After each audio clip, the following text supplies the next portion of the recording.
today's presentation is going to be about revolutionary thinking, Michael Hardt and Antonio Negri.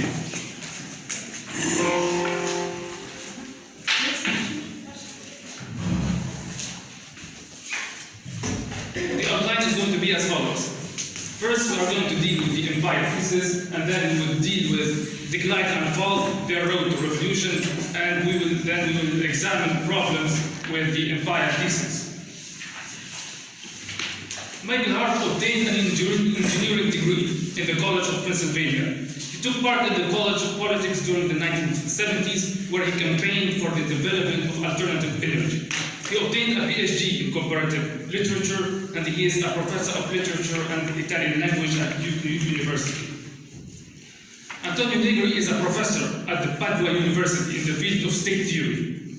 Negri was a radical political activist. He joined the militant Roman Catholic youth organization during the 1950s. He joined the Italian Socialist Party in 1956 and got engaged in Marxist movements. And he was imprisoned for insurrection against the state. The presentation is going to deal if globalization can be viewed as a neutral phenomenon or is it advanced by certain political groups.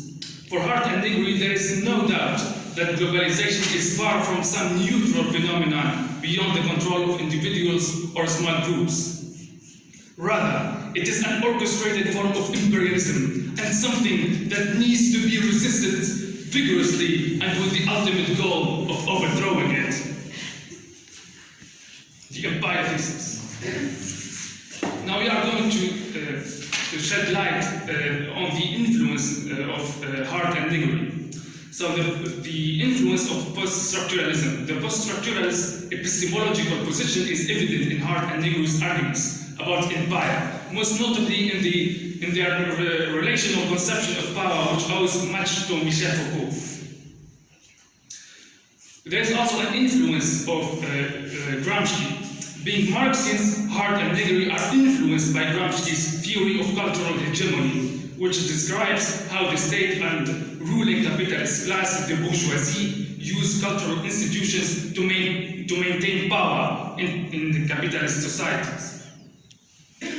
Hardt and Negri argue that empire is materializing before our eyes, as we have not only witnessed an irresistible and irreversible globalization of economic and cultural exchanges, but also a new global order. Empire is a sovereignty that has taken a new form, composed of a series of national and supranational organisms united under a single logic of rule. Globalization possesses a regime that effectively encompasses the spatial totality or really rules over the entire civilized world.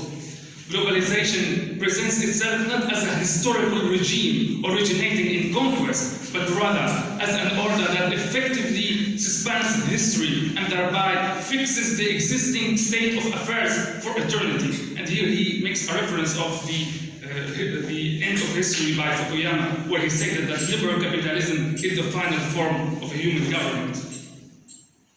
So here, globalization represents a new world order that rules over nations, countries, peoples, and media outlets. It is a legislative branch that sets the laws and defines what is the norm and what should and what good and evil are. Globalization is a soft power that has no limits. It is a power that we cannot see, touch, or smell.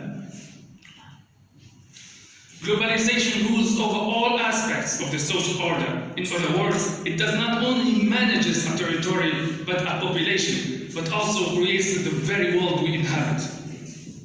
The empire of globalization has no territorial center of power and does not rely on fixed boundaries or barriers. Empire is a decentralized or a deterritorializing apparatus of rule, aiming to incorporate the entire global realm within its open, expanding frontiers. The world is no longer defined by its borders, but by new and complex regimes of differentiation and homogenization, deterritorialization and reterritorialization. Deterritorialization is always accompanied by rhetoricization. So to facilitate the understanding of these two concepts, I have inserted a quote.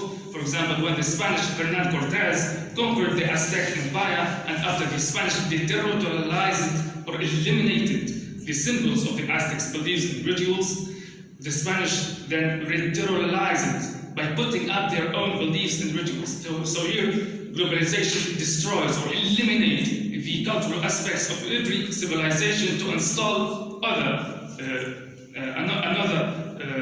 aspect of culture. Hardt and Negri demonstrated that globalization as empire is not equivalent to Americanization, as America itself is a victim of globalization. Empire as globalization, thus understood, has succeeded in producing a fundamentally new form of rule and a new world order, where industrial modernization has been supplanted by a postmodern form of capitalism. Huntington illustrates that the American national identity is threatened by globalization. Economic interdependence has diminished the sovereignty of even the American power. Self-interest in the global marketplace pushes American corporations to downgrade their national character. And here we have, as a conclusion, a homogeneous identity. So the empire of globalization is represented as some sort of beast, savoring wealth and power. But this beast is made of organizations, NGOs, capitalist corporations, an army of slaves vast beyond imagining, ready to devour the world's one hope for pride and sovereignty. We move to the next part.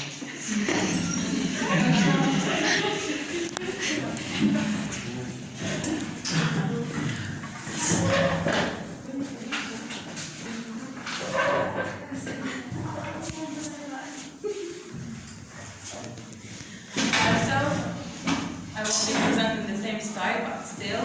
The political constitution of the present it forms the basis for the globalization as applied thesis, and it has three issues, mainly three components.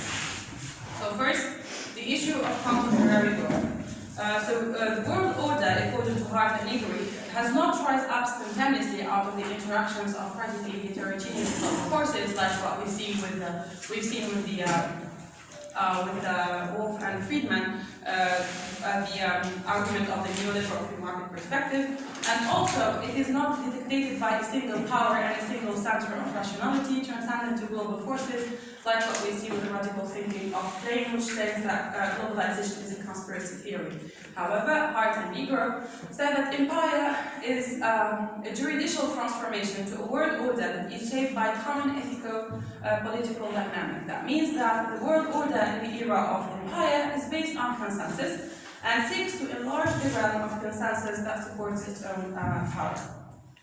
So moving on to the mechanism by which empire works. So we have two main mechanisms, which Hugo talked about, which are the biopower and the society. So Hardt and Negri throw on two of the false concepts in relation to power. First, the biopower, which is a form of power that regulates social life from an interior. And here we have a 1-minute video. Juridical power, the power of law, is subtracting.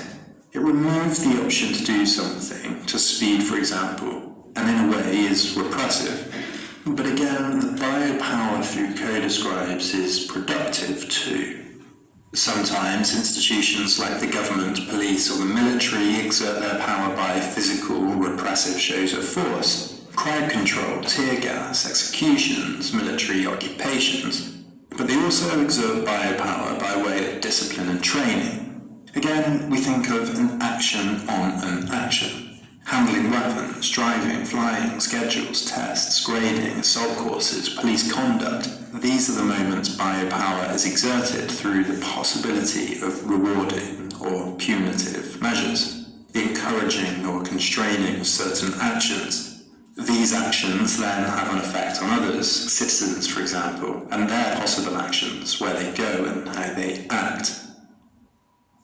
So as we see, the biopower is not just repressive, but also it is, it is punitive, but it is also regulative. Moving on to the society of control, if this wants to move on, please.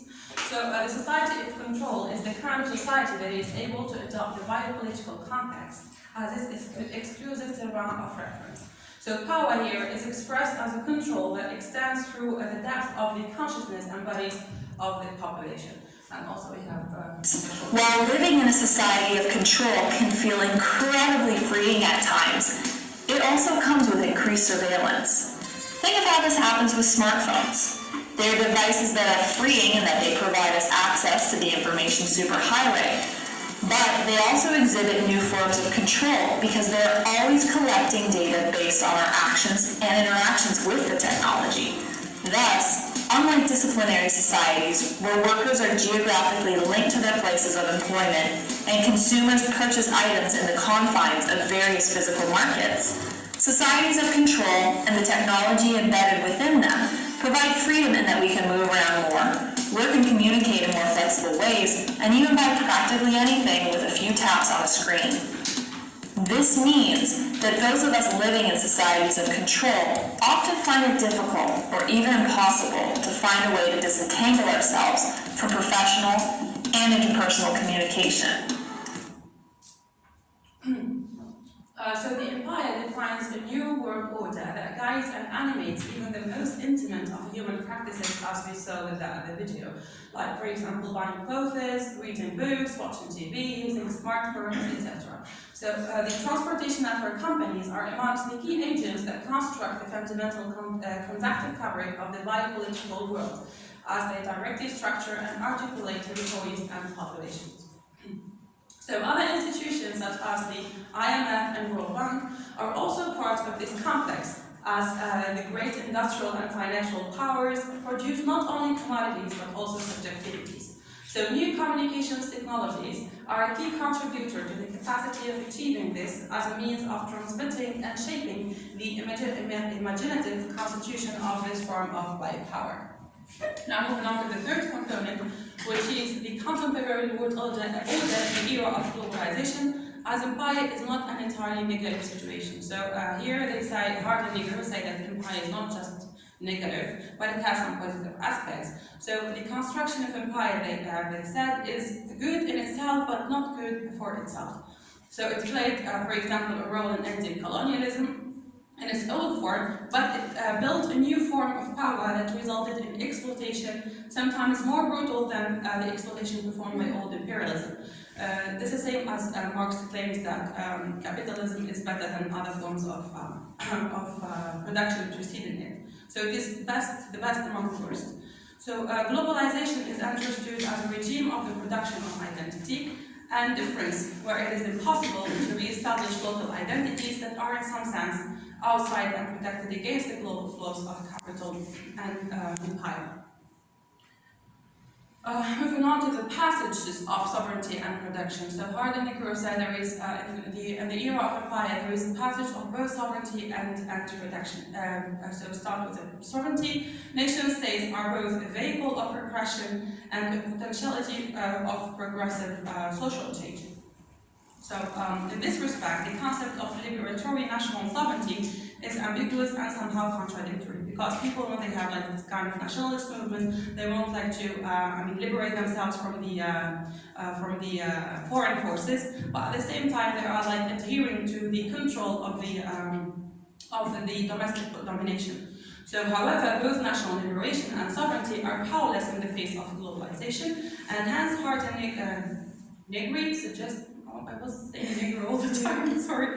Hardt and Negri suggest a shift of sovereignty from its nation-states basis to a post-national form. And this is something that is going to be criticized. Now to the passage of production. So the earlier capitalist development gradually drew in non-capitalist territories and peoples through expansion. However, the new form and recent history is characterized by a real submission, which is admittance, that involves an integration of labor into capital and produces a society completely fashioned by capital, which is like, for example, the Taylorism and Fordism. So this new form of production is administrated through a complex of state and capital, which is a dual passage of production and sovereignty, as they claim. So moving on to the decline and fall, the road to revolution.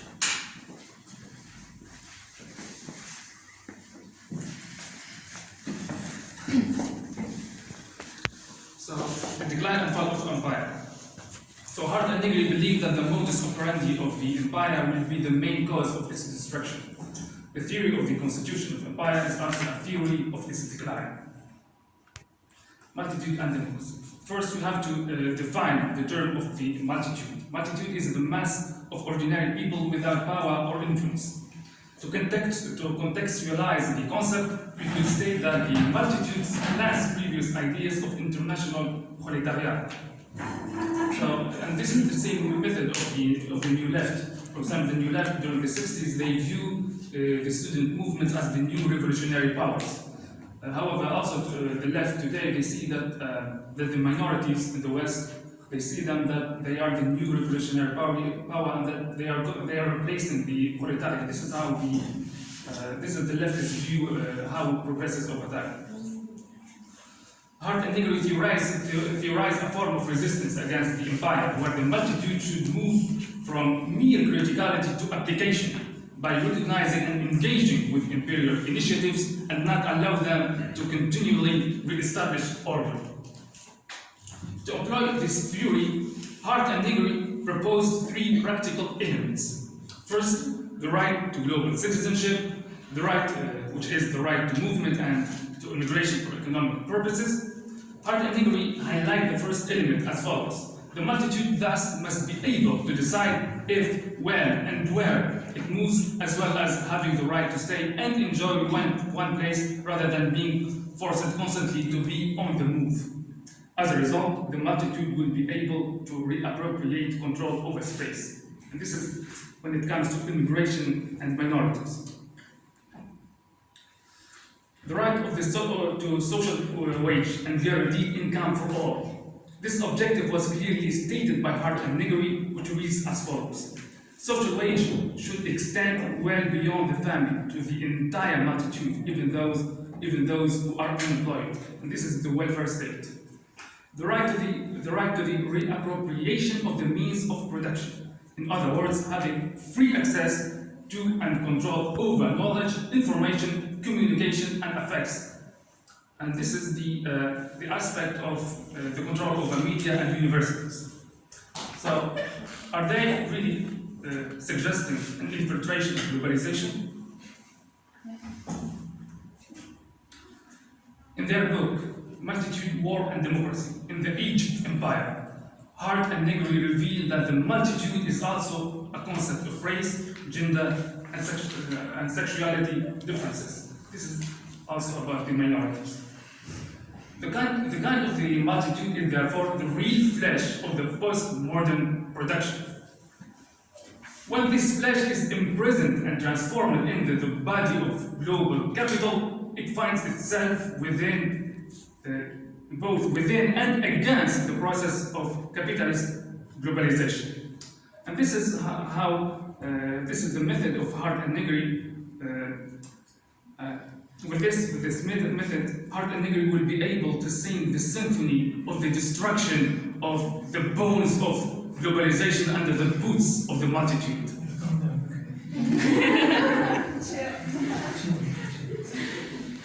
Hardt and Negri argue that the concept and practices of democracy are everywhere in crisis. The crisis is not only related to corruption, but to the concept itself, because here they are faithful to their precepts of Marx. That he said that democracy is a bourgeoisie thing, a system of the bourgeoisie.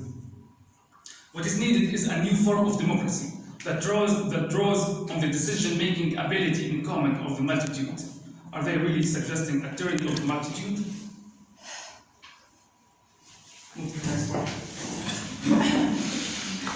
So now we're going to move on to our final part, which is the criticism.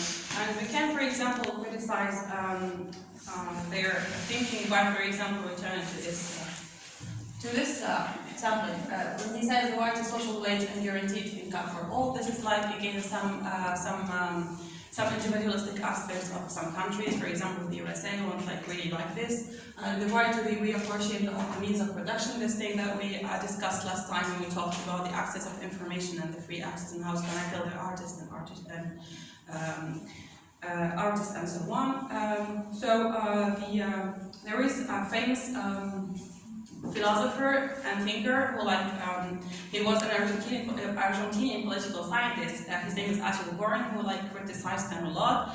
And in a whole book called Empire and Imperialism, in which he criticized the empire thesis. His first criticism was that Hardt and Negri ignored both the experience and intellectual analysis of thinkers from the South. And he also criticized the empire thesis on a conceptual level, arguing that Negri and Hardt's juridical conception of imperialism is flawed. The authors overly exaggerated the power and influence of international institutions, and as a consequence, glossed over the fact that the UN, for example, has been ignored by the US and is therefore weak. So Negri and Hardt's misconception of the decentralization of modern globalization is debunked by recent US-led wars, for example, the war in Iraq, the war in Afghanistan, and so on. To warn the nation-state continues to be strong is a crucial agent of capitalism. So old-style imperialism is alive. This is opposed to what they say, it's like all dead or far from being dead. It is alive, and as strategic access to resources remains central to global capitalism. And we're still talking in the 21st century about access to water, access to electricity, and so on. So old-style imperialism is not dead, but it is as Warren said, it is regenerated in new kind of actors wearing new clothes, but it's the same. So due to the focus on the Gramscian and Foucauldian notions of biopower and societal control, Negri and Hardt ignored to take into account the significant and material structures of power that still dominate global politics. Warren categorizes the author's view as idealistic in that it fantasizes about marginal outsiders overthrowing the system and uses an unnecessary difficult language instead for providing clear arguments. And this kind of criticism is from everywhere because their language is somehow complex and some people would not understand the book. So, however, our George Jones said that the criticism of Warren is somehow exaggerated, and he's using the word not clear a lot of time. The core of the criticism is still critical. So thank you very much. If anyone has Thank you. Thank you. That's a good thing, synthesis of the article. I like the visual of this because it feels revolutionary and there's a vintage aspect to it. very much.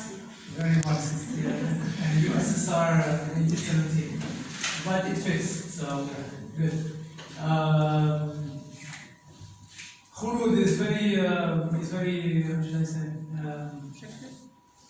professional and pedagogical in her explanations. She stops and explains. Ahmed! Well, he has a point, but he puts some energy in. The energy is always welcome. Only that energy has to be mastered sometimes. Don't let your emotions take you to, you see that, especially if you'll be teaching soon, hopefully. It's good to be very motivated, it's good to be, to display a certain amount of emotion. But remember, a teacher is also an actor. That's a stage right there. Yeah. So you need to, the emotion is good, but you can manipulate it. Dose it the way it should be. But overall, great performance. Really, really happy about it. It's Negri, not Negro. Yes. It's no difference. Revolutionary thinking. I found this article very fascinating because I was familiar with Hardt and Negri before, out of an interest in Italian culture. And this summer I was in prison for almost a terrorist attack. I was a member of the Brigade Rouge. Yeah. So brigades. Sorry? Yes, of Aldo Moro, one of the center. He was killed with the church, but he spent time in prison. And he got out of it with They didn't find enough evidence to bring it. They didn't find enough evidence. No. He was elected to Parliament. Yes, he was elected to parliament. I mean, only in Italy. They go to prison for for suspicion of terrorist attack, and then you end up in parliament. But no, what's interesting is that he got out of his prison experience more comforted in his initial beliefs. And it was not a transformative experience to him. It's as if he was expecting it at some point in his career. Now, this is a price to be paid at some point for the engagement you have. There is also a resemblance between Negri and the neoconservatives, because Negri was a strong defender of Catholicism, and then he became a Marxist. Yeah, so yes, alright. So, yeah, I mean, you know, so coming from that background, of course, you knew exactly what to criticize.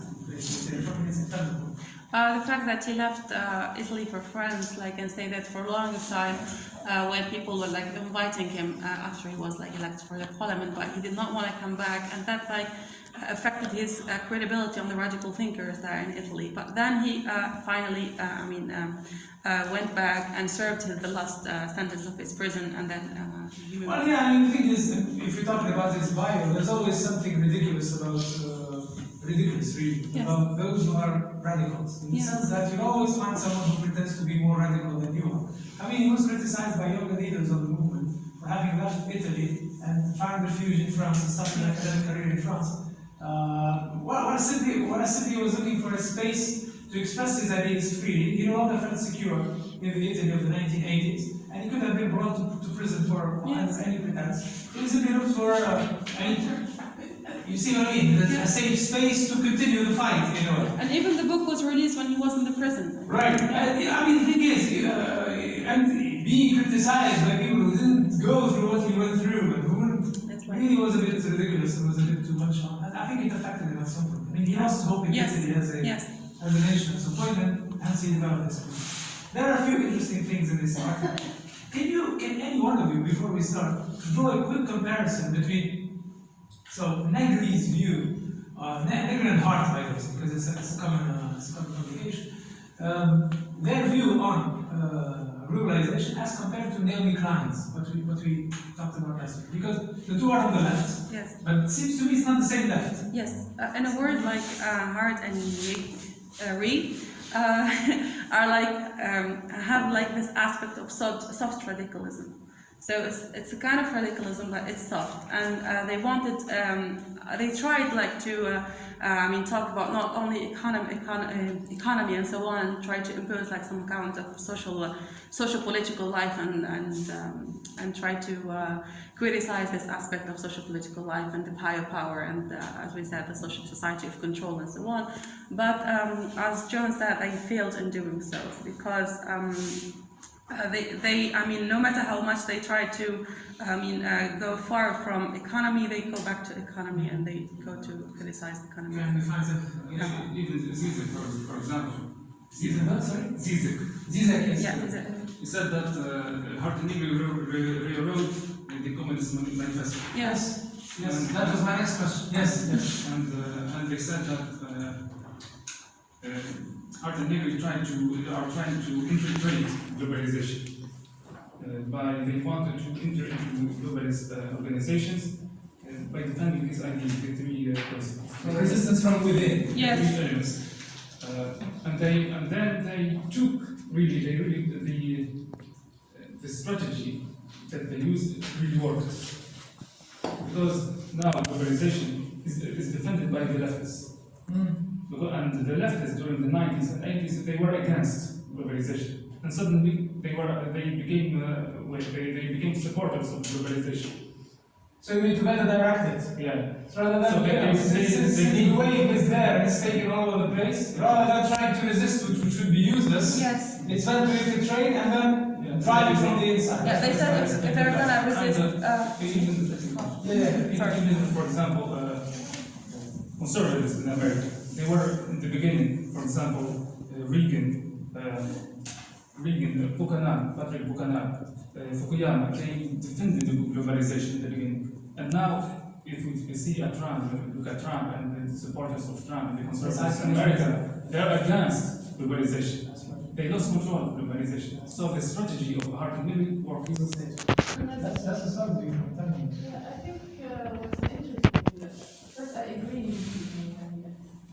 I think what's interesting is the way how Klein and Negri and Hardt, Negri, sorry, have treated the issue in the sense that plain saw globalization as a sort of rigid one establishment that is in a way meta, doesn't really have the sort of intricate specificities and details and all. On the contrary, Hardt and Negri, they tried. This is the invisible man. Yes, they tried. They tried to delve deeper into what constitutes the globalization, the micro aspects of it, and they wanted, as Ahmed said, to infiltrate it rather than just stay, watch it from afar. From good. We'll go back to this infrastructure theory. I think it's very interesting. There is a common, or a recurrent, reference to Marx, to Foucault. Foucault, that is for society of control, the famous thesis, that prisons and schools serve the same purpose at the end, which is kind of formative. TV as well. If Foucault had been alive in the world, he died in 84 years. Yeah. And if he had been alive in the world we live in today, the internet today would have been fascinating because it is control. He would demonstrate easily that it is an element of mechanism. So, how original is this? I read multitudes. I think proletariat. I read